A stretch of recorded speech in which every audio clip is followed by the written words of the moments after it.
Eseri momentu baten, zenide maiteok, jainkoari eskerrak emateko etorri gera, aukera berri bat ematen digulako bihotz berritzeko. Bera errukiaren iturburua dela ohartarazteko eta iturburu hortatik oparo edateko.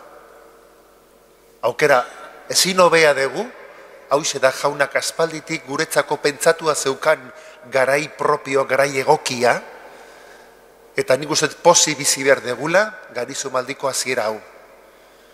Es un día de gracia para nosotros el inicio de la Cuaresma, un regalo de Dios.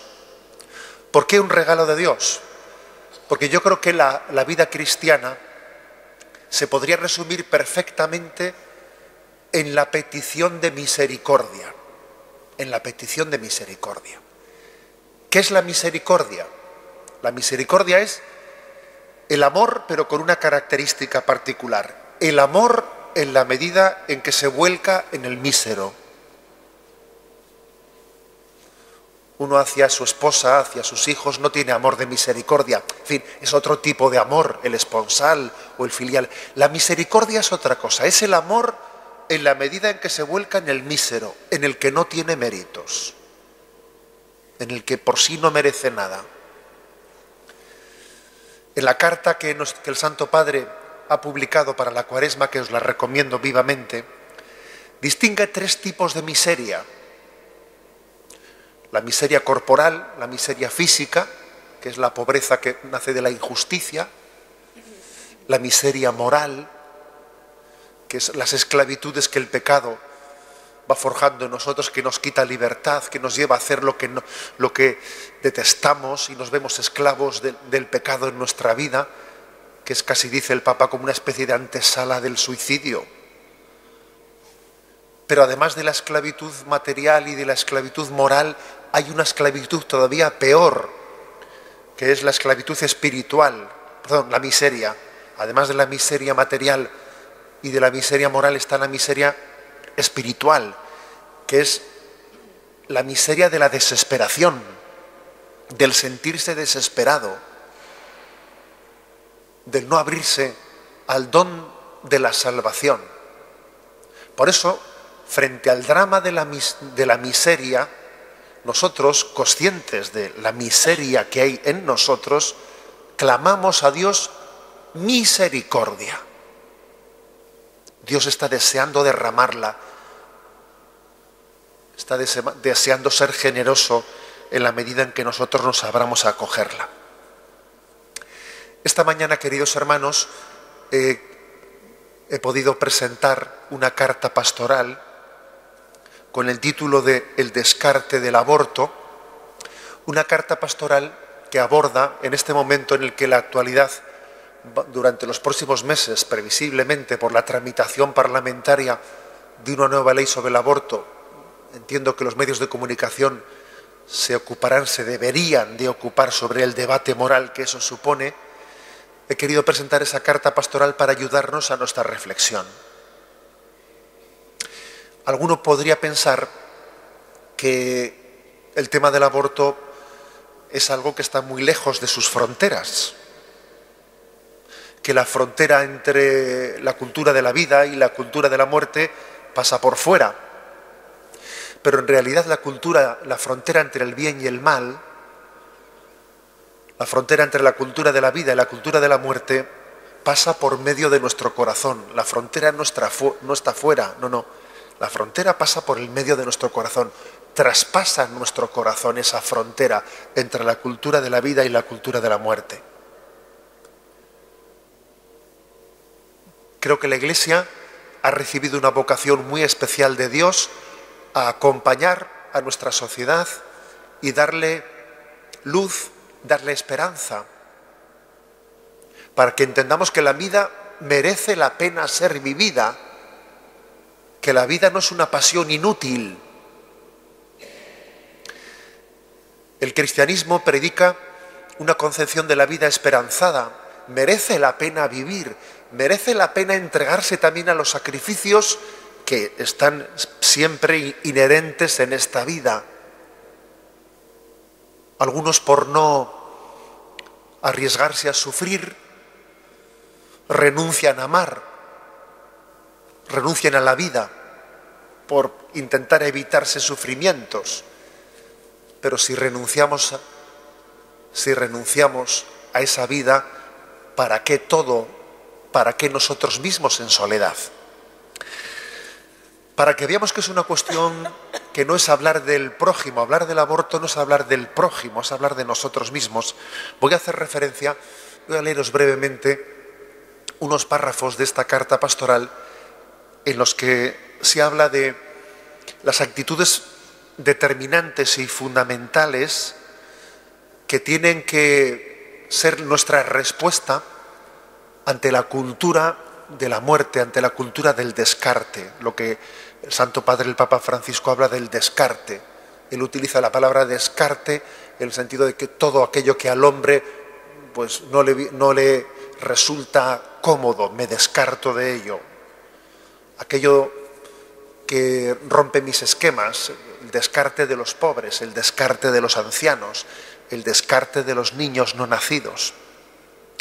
¿Qué dos grandes respuestas propone el cristianismo ante esta cultura del descarte de los débiles o ante esta cultura de la muerte?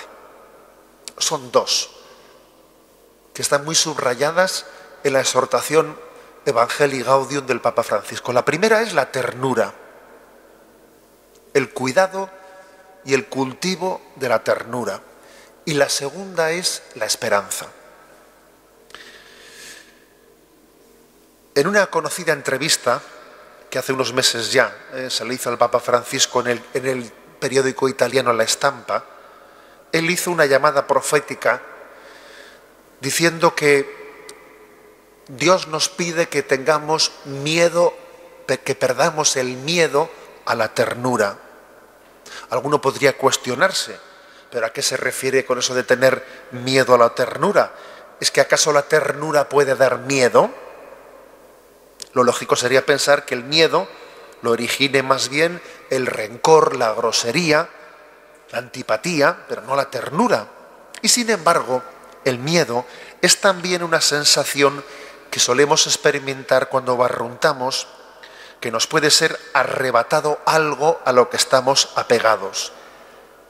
El miedo a la ternura es el miedo a quedarnos desnudos de nuestras falsas seguridades, en las que nos apoyamos, ideologías, prejuicios, hábitos egoístas, presunción de saberlo todo, prepotencia. Es decir, el miedo a la ternura esconde el miedo a la vulnerabilidad, el miedo a la afectividad, el miedo al compromiso, a implicarnos amando a los demás, el miedo a conocer al hombre o a la mujer real que se oculta debajo del disfraz que tenemos. Y cuando perdemos la capacidad de abrazar y de mostrar afecto a nuestro prójimo, al que es más débil y vulnerable, algo grave está ocurriendo en nosotros. Se está endureciendo nuestro corazón. A todos nos ha impactado mucho imágenes que hemos visto durante este año del pontificado, del primer año de pontificado del Papa Francisco, de cuando él ha abrazado enfermos, algunos con rostros muy deformes, y los ha abrazado con un cariño inusual, y nos ha conmovido esa imagen, porque es la imagen de la ternura. No me resisto, a dejar de leer estas palabras que el Papa Francisco dice sobre la revolución de la ternura. Dice: a veces sentimos la tentación de ser cristianos manteniendo una distancia hacia las llagas del Señor. Pero Jesús quiere que toquemos la miseria humana, que toquemos la carne sufriente de los demás. Espera que renunciemos a buscar esos cobertizos personales que nos permiten mantenernos a distancia de la tormenta del sufrimiento, para que aceptemos de verdad entrar en contacto con la existencia concreta de los demás. Es la fuerza de la ternura. Esta mañana he contado en la rueda de prensa de presentación de la carta pastoral que en una ocasión tuve la gracia de hablar con una enfermera que había trabajado en hospitales, en clínicas abortistas, ¿no? Y después de un tiempo largo en su vida, pues hizo la opción de cambiar radicalmente de vida. Y le hice la pregunta: ¿cómo aguantaste todos esos años en el quirófano? Y su respuesta no la olvidaré nunca. Me dijo: aguanté no mirando al rostro.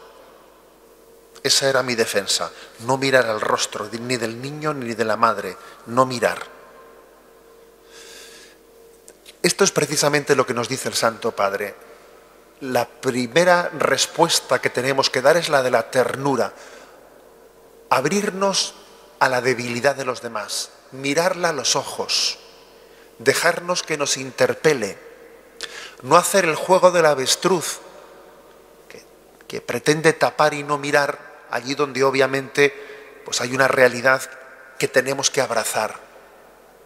Mirar a los ojos a la realidad débil, frágil, y dejar que esa fragilidad nos convierta. El segundo consejo, además de este en el que el Santo Padre insiste mucho, cuidar la fragilidad, cuidarla. En nuestras familias, allá donde ha habido pues un hijo que ha podido tener una especial debilidad o una discapacidad, allí donde ha ocurrido tal cosa, los padres nos han educado desde el primer momento diciendo: cuida de tu hermano, cuida del más débil. La sensibilidad cristiana siempre ha fomentado un sobreesfuerzo en la caridad hacia el más débil. Cuida del más débil, cuida de él. El segundo consejo es el segundo antídoto frente a esta cultura de la muerte o del descarte. Además de la ternura, es la esperanza. El Papa también dice: no nos dejemos robar la esperanza. Detrás de ese miedo a la ternura hay una falta de esperanza. Nuestra sociedad no solo padece un endurecimiento de su sensibilidad, sino que detrás de eso se esconde la desesperanza. Y no es cuestión de dejarse engañar por las apariencias, pues existen diversas modalidades de desesperación. A veces la desesperación se disfraza de un estoicismo elegante, de un engreimiento y un orgullo, pero que en el fondo es una pura apariencia, porque esconde desesperación. Otras veces tiene un rostro de resignación amargada y otras veces tiene el rostro más bien crudo de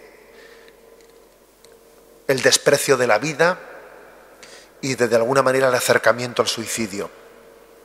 Alguien habló de la pinza de la desesperación.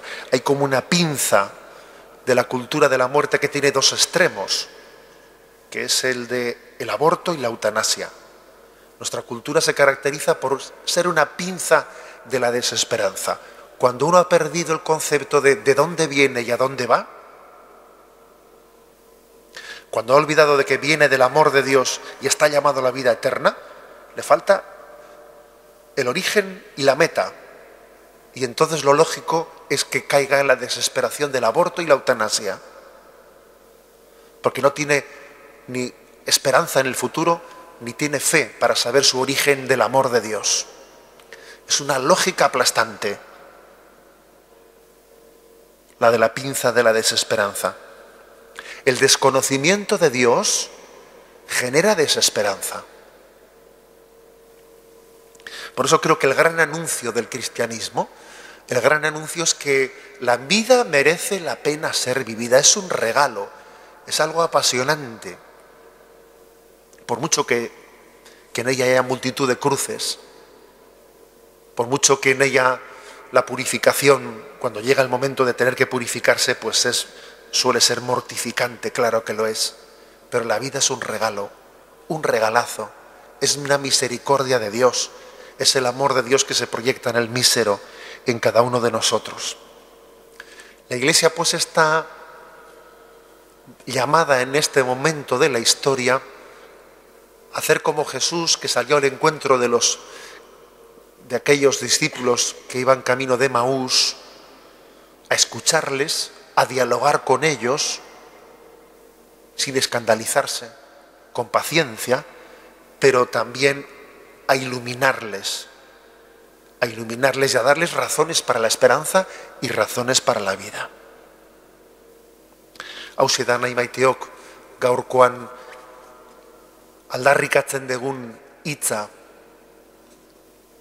itxaropenaren hitza, hain zuzen errukiaren esperantza. Jangoikoak guztiz errukitzua dela fedeagatik badakigu, eta ez bakarrikan jakin, nik uste horren esperientzia sakona egitera deitua gaduela. Gauz bada, gauz fedez teoriaz jakitea, baino gure egitekoa da garizumaldi honetan, jangoikoaren errukia benetan sentitzea, norbera ganatzea, eta horren esperientzia danen aurren aldarrikatzea. Jauna errukitzua da, berak eman digun bizitzaren doaia, ez da gutako bakoitzarentzako, norbea gordetzeko, baizik eta danen zerbitzura jartzeko. Que el Señor nos conceda un fructuoso tiempo de conversión en esta Cuaresma.